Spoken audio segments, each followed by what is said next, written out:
एक बार की बात है, एक छोटे से गांव में एक शिकारी रहता था। वह शिकार करने में कुशल नहीं था और अपनी आलसी प्रवृत्ति के कारण उसे अक्सर भूखा रहना पड़ता था। उसका नाम रघु था और गांव के लोग उसे मूर्ख शिकारी कहकर चिढ़ाते थे।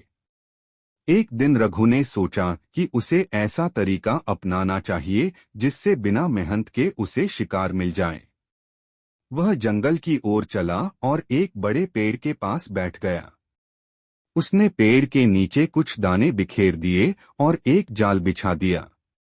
उसका विचार था कि पक्षी दाने खाने आएंगे और जाल में फंस जाएंगे। रघु घंटों वहीं बैठा रहा, लेकिन कोई पक्षी जाल में नहीं फंसा। निराश होकर उसने सोचा, मैंने शायद सही जगह दाना नहीं डाला। उसने दाने और जाल को दूसरी जगह ले जाकर रख दिया। फिर से वह इंतजार करने लगा।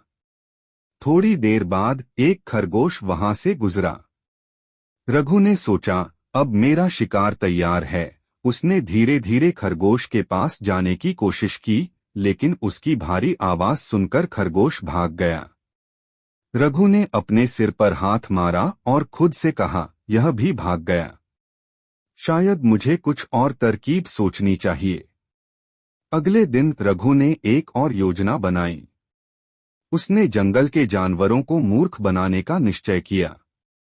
वह एक बड़ा पुतला बनाकर उसे एक पेड़ के नीचे रखाया। पुतले के चारों ओर दाने बिखेर दिए।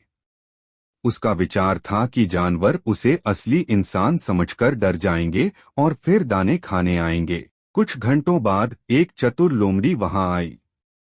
उसने पुतले को ध्यान से देखा और समझ गई कि यह असली इंसान नहीं है। लोमड़ी ने दानों को आराम से खाना शुरू कर दिया। रघु यह सब झाड़ियों के पीछे से देख रहा था। उसे गुस्सा आया और वह चिल्लाया, ठहरो, यह दाने मेरे हैं। लोमड़ी ने यह सुनते ही पलटकर देखा और मुस्कुराई। उसने कहा, रघु, तुम सचमुच मूर्ख हो। शिकार करने के लिए दिमाग की जरूरत होती है, जो तुम्हारे पास नहीं है। यह कहकर लोमड़ी वहां से चली गई।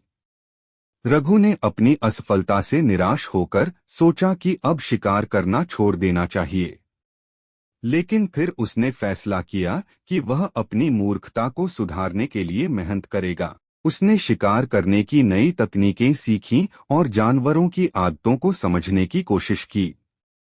धीरे धीरे वह एक कुशल शिकारी बन गया। इस कहानी से हमें यह सीखने को मिलता है कि केवल शॉर्टकट अपनाने से सफलता नहीं मिलती। मेहनत और समझदारी से ही हम अपने लक्ष्यों को प्राप्त कर सकते हैं।